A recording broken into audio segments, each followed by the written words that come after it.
कि यार ये हाफिज सईद जो है, इनकी जितनी भी है मुजाहिदीन वो हमारे लिए हैं। उनको यार उनको मेरी बात है, उनको दहशतगर्द करार क्यों देते हैं? हाफिज सईद को दहशतगर्द करार क्यों दिया है? जिंदाबाद हाफिज सईद जिंदाबाद है यार नहीं वो तो बैन है। इसराइल ने कतर के दारुल हुकूमत दोहा में मुज़ाकरात के लिए मौजूद हमास की क़यादत को फ़ज़ाई हमलों का निशाना बनाया है, जिसके नतीजे में हमास के सीनियर तरीन रहनुमा खलील अल हय्या की हलाकत की मुतज़ाद इत्तलात सामने आ रही है। इसराइल तो इस बात का एलानिया तौर पर इतराफ़ कर रहा है कि अब तो वो किसी मुल्क को नहीं छोड़ेगा, किसी भी मुसलमान मुल्क को। फिर तो कोई मुल्क भी वहाँ सिक्योर नहीं है इसराइल से। जिस तरह यहाँ इंडिया से कोई, हमारे यहाँ भी देखे ना, इंडिया ने अटैक कर दिया था ना। आप एंकर हो, आपके अंदर जज्बा है अपने मुसलमानों के लिए लड़ने का, ये बताओ। मेरी बात सुनो, आराम से बात करो। मेरे अंदर जज्बा है, मेरे अंदर जज्बा। मैं आपको फिर दावे से कह रहा हूँ, ग्रेटर इसराइल और नो ग्रेटर इसराइल, ये इसराइल इन सबको नाकों चने चबवा के रखेगा। फिलहाल तो मैं इतना ही कहूँगा कि इन तिलों में तेल नहीं है। अरब ममालिक मुकम्मल तौर पे लेट चुके हैं। अब इब्राहिमी मुआहदा होना ही होना है और इसराइल अपनी टांग ऊपर रख के मनवाएगा। ये तो हालात बहुत मैं समझता हूँ कि खतरनाक होते जा रहे हैं और अरब दुनिया को खास तौर पे इसका नोटिस लेना चाहिए। दुनिया के सामने ये बताना कि कुछ भी हो यहाँ पर जंगल का कानून राइज है, कोई मुज़ाकरात नहीं होंगे, क्योंकि हमने जो अपने मंसूबे जो अज़ाइम हैं वो दुनिया के सामने इसराइल ने अयां कर दिए हैं। वो बता रहे हैं कि हम क्या चाहते हैं और किस। सबसे पहले हमारी बात ये बनती है कि हम अपने पाकिस्तान का दिफा करें जहाँ पे हम रह रहे हैं। सर पाकिस्तान का दिफा मेरा भी बनता है, मेरी बात सुने। चाहे रूस है चाहे कोई भी है, चल फिर आप उसे चले जाने यार उसामा। किधर जाना है? नहीं इंडिया चले जाने हैं। तू क्या कर रहे हैं यार? पाक फौज है वो लड़ने के लिए तैयार है, पर हुकूमत नहीं तैयार। पाक फौज क्या, हमारी पब्लिक भी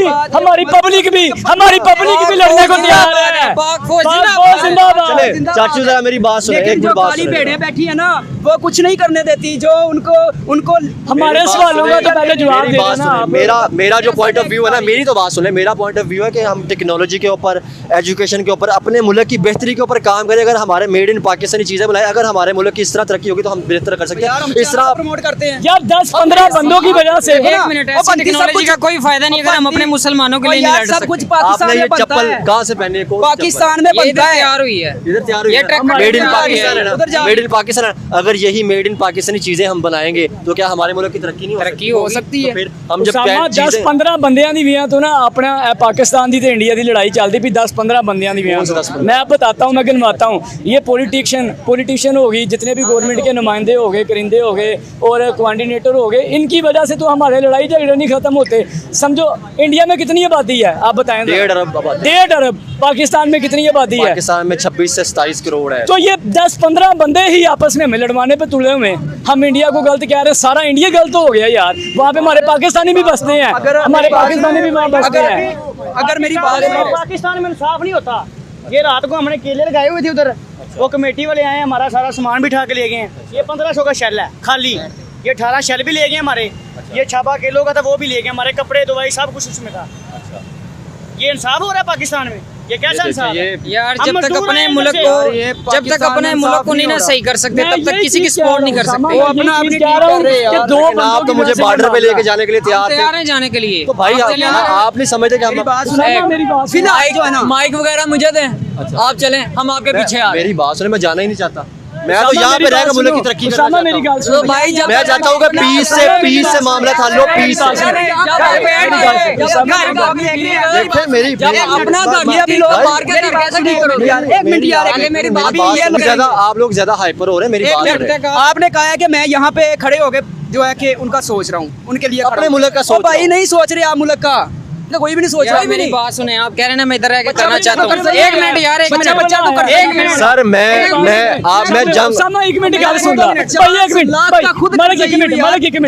छापे वाला आया ये, आप क्या समझते हैं? छापे भैया के भले की वजह से हम पूरे इंडिया को या पूरे पाकिस्तान को गलत कह देंगे? नहीं, वो छापे वाला। अच्छा मेरी एक बात सुने, कारपोरेशन से 2 बंदों की वजह से उसने पूरी। आप क्या चाहते हो?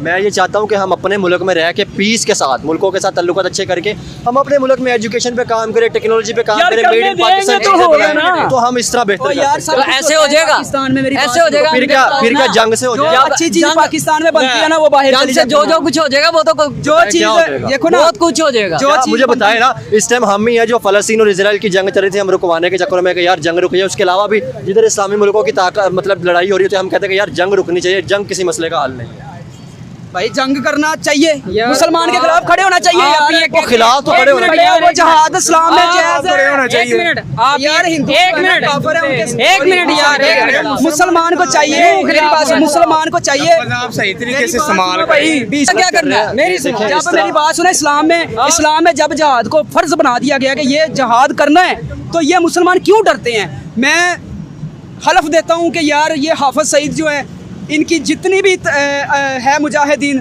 वो हमारे लिए हैं। उनको मेरी बात है, उनको दहशतगर्द करार क्यों देते हैं? हाफिज सईद को दहशतगर्द करार क्यों दिया है? जिंदाबाद हाफिज सईद, जिंदाबाद है यार नहीं, वो तो बैन है इस टाइम जेल। नमस्ते दोस्तों, जय हिंद। दोस्तों, इसराइल ने कतर पर हमला किया, हमास के लीडरशिप को टारगेट किया गया, खलील हवा की मौत की खबर भी आ रही है। पिछले 30 दिनों में इसराइल ने गाज़ा, सीरिया, लेबनान, कतर पर हमला किया है और मुस्लिम दुनिया, अरब मुल्क सब खामोश है। इस पर पाकिस्तान के जनता एक रिपोर्टर के सामने कहते हैं कि हम जाएंगे इसराइल से लड़ने। उनका कहना है कि पाकिस्तान एक एटमी ताकत है, हम बचाएंगे अपनी मुस्लिम उम्मा को। और उधर इसराइल कहता है हम जहां भी हो हमास को टारगेट करेंगे, चाहे वो कतर हो या पाकिस्तान। पाकिस्तान की आवाम कहती है कि अब वक्त हो गया है मुस्लिम को एकजुट होने का। पाकिस्तान की जनता कह रही है कि हम तैयार हैं, हम जाएंगे लड़ने। साथ में ये भी कहते हैं कि हम तो तैयार हैं पर हमारे हुकूमत तैयार नहीं है। 10-15 लोगों के वजह से हम मुस्लिम बदनाम हैं। दोस्तों, इनके 10-15 लोगों का मतलब है उनके सियासतदान। उनके सियासतदानों के वजह से तो पाकिस्तान बदनाम है। उनके सियासतदानों ने ही तो पाकिस्तान को नर्क की ओर धकेल दी है।